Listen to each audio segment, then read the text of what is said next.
What's up, Innate VIPs? Dr. Chris here, and I'm going to help you solve one of the biggest problems that some of our kids, a lot of our adults are facing, and it's been going on for nearly a year. It's right now, we're in the second week of February, and for some of you, you've been away from your desk, your office, for close to a year. And for a lot of you, you had whatever company, organization you work for had like an ergonomics team, or at least you had maybe a better chair, better desk, maybe a standing desk, and you've lost some of that, and you're like, a lot of you are on laptops that force you to be looking down.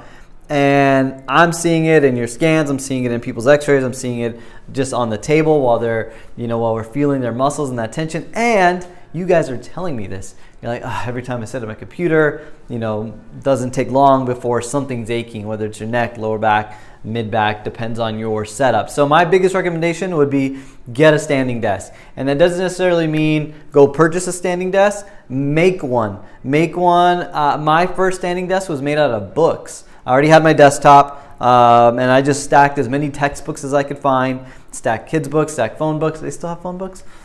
Stack whatever you can find. I had one for my keyboard, one for my monitor, one for my mouse over here. So get creative with it. If it's your laptop, get it up on some books and maybe get an external keyboard that you either plug in or Bluetooth connect, whatever it is. Get yourself upright and standing, because this posture of being hunched over at a laptop is going to continue to cause issues in your health. We don't want that. And next week, we're going to actually be focusing on a specific vertebra or vertebra of the week, T2, which is right there at the top of your, like where your shoulder blades start.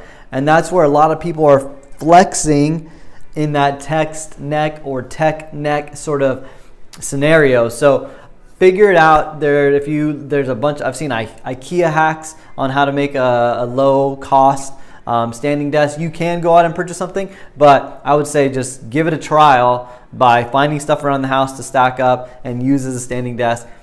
One thing I will warn you is when you're making that transition from sitting to standing, you're going to develop a new issue. That issue is your legs are going to be hurting. You're going to be sore. You're going to get tired. You're going to get fatigued. So whether you have like a little box that you could kind of like rest the foot up on, I like the stability disc. So if you get like a wobbly disc that you can balance on while you're typing, if you're not coordinated enough to balance and type, don't do it. I don't want you falling off. But if you can manage that, that's the only thing. Or maybe even like a mat, like you see those mats that people use in kitchen settings just for comfort, or like cashiers use that's got that nice foam that's just going to be like an anti-fatigue mat. You can use something like that as well. But the biggest thing is get away from this curled up posture, because some of you are spending hours and hours at the computer during your workday, and just get standing, get upright, and start to make those changes. If you got any questions on this, it's something we've talked about for years, and we've seen different modifications and different ways to do it.